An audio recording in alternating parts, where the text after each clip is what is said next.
Olá, pessoal. Dando prosseguimento ao nosso bloco de aulas sobre grafos e algoritmos que operam sobre grafos, eu quero dar uma contextualizada para vocês. Na última aula, que foi a primeira desse bloco, nós estudamos como implementar os grafos. A gente viu de fato a definição e mais de uma maneira de implementar e discutiu um pouquinho os prós e contras dessas maneiras. Sabendo implementar o grafo, né, de posse dessas maneiras, a gente já é capaz de utilizá-los nos nossos programas. Quer dizer, pensando na ideia básica da estrutura de dados. Né? Por que eu quero uma estrutura de dados? Por que eu escolho ela? Porque eu consigo armazenar os dados do meu problema naquela estrutura e os grafos, como eu argumentei na aula passada, se adequam bem a muitos cenários que envolvem relações entre elementos, redes de comunicação ou de outros tipos. Então, podem ter diversas situações, diversos problemas computacionais, da indústria, sociais, de diversas áreas, que eu quero modelar como um gráfico. Eu quero colocar os meus dados modelados como um gráfico, e vocês já viram como fazer isso na última aula, como implementar essa estrutura. Agora a gente tem que dar um passo além. Né? Se a gente pensar outras estruturas que a gente estudou, a gente não ficava satisfeito apenas em colocar as informações lá. Mas a ideia era que, ao colocar as nossas informações, os nossos dados, numa estrutura de dados, ela permitisse certas operações com eficiência para que a gente pudesse manipular e compreender melhor esses dados, acessar esses dados com uma certa eficiência.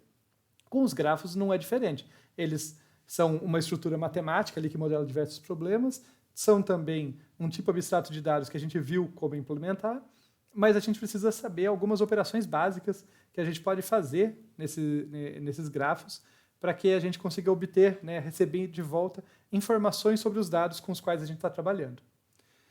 Feita esse preâmbulo aqui, essa explicação, isso é para motivar o primeiro tema da aula de hoje, que é a busca em grafos. A busca é a operação mais fundamental num grafo ali, ela pode ser especializada em outras, por isso que eu citei ela aqui como a operação mais básica, importante e genérica.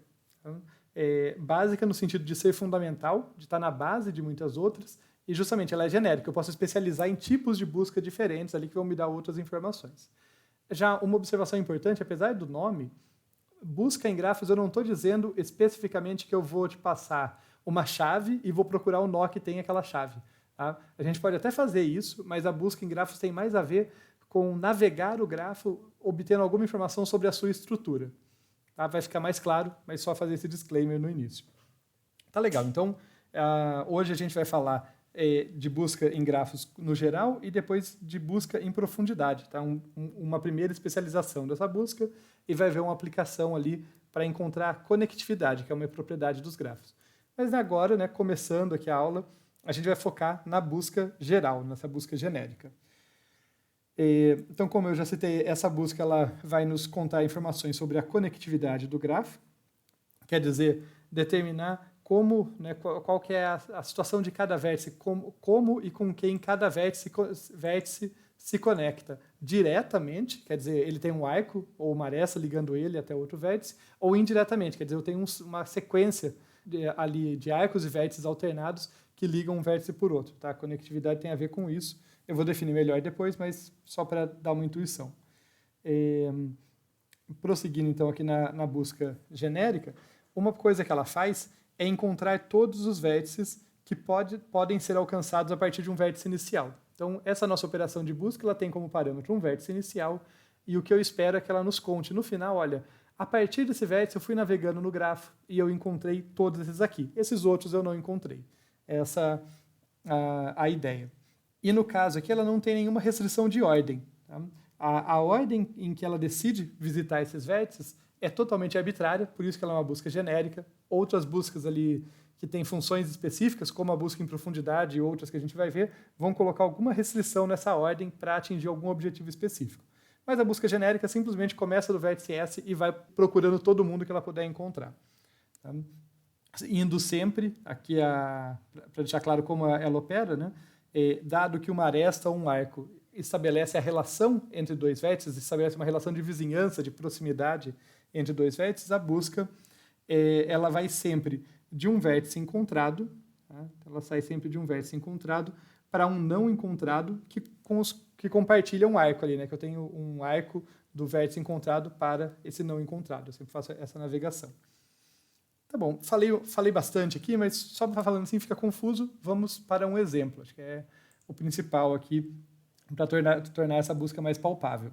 Então, eu vou fazer aqui exemplos de busca a partir de S. S é o meu vértice origem, ou start ali, tá? E eu vou nomear ele arbitrariamente. Então, nesse caso aqui, eu vou escolher esse carinha aqui como sendo o S.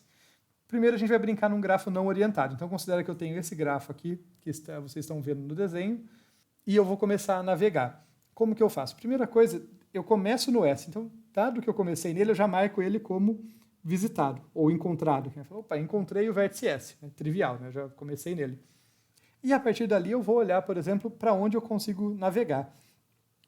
Quem são os vizinhos de S. Então, eu vou olhar e falar, opa, do S eu consigo ir para esse vértice aqui. Então, eu marco ele aqui.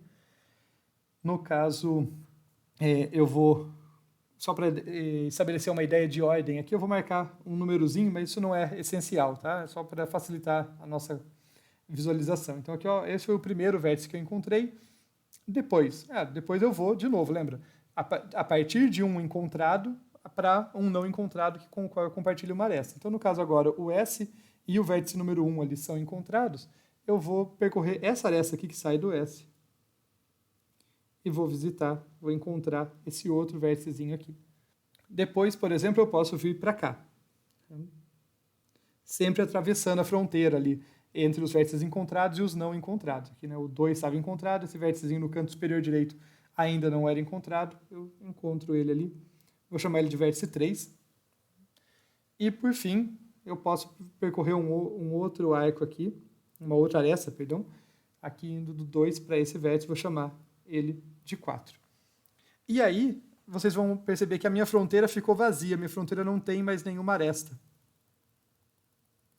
Observem, não tem nenhuma aresta atravessando ali, indo de um vértice encontrado para um não encontrado. Então, esses outros aqui que estão em outros componentes, a gente diz justamente que eles são em outros componentes conexos, justamente porque não se comunicam, não há conexão entre esse componente do S e eles, nunca serão encontrados e a busca termina. Então, eu encontrei ali o vértice S e os vértices 1, 2, 3 e 4, que eu numerei arbitrariamente aí, e os demais não são encontrados. Tá?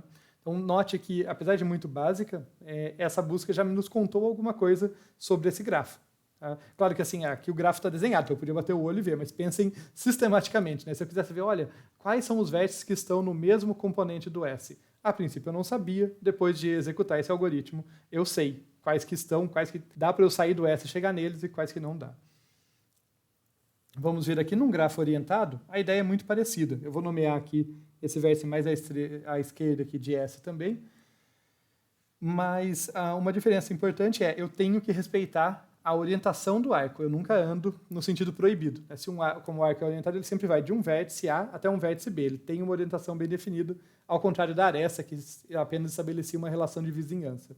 Então aqui eu vou ter que sempre respeitar essa relação. Vou começar de novo aqui a busca, agora num grafo orientado. Eu começo marcando S como encontrado, e daí eu vou para os vizinhos dele. Então, vamos dizer que eu vou para cá, marco esse cara como encontrado. Daí eu posso, por exemplo, atravessando essa fronteira entre os encontrados e não encontrados, seguir esse arco aqui, né? Encontro esse outro vértice aqui. Eu posso seguir esse arco aqui depois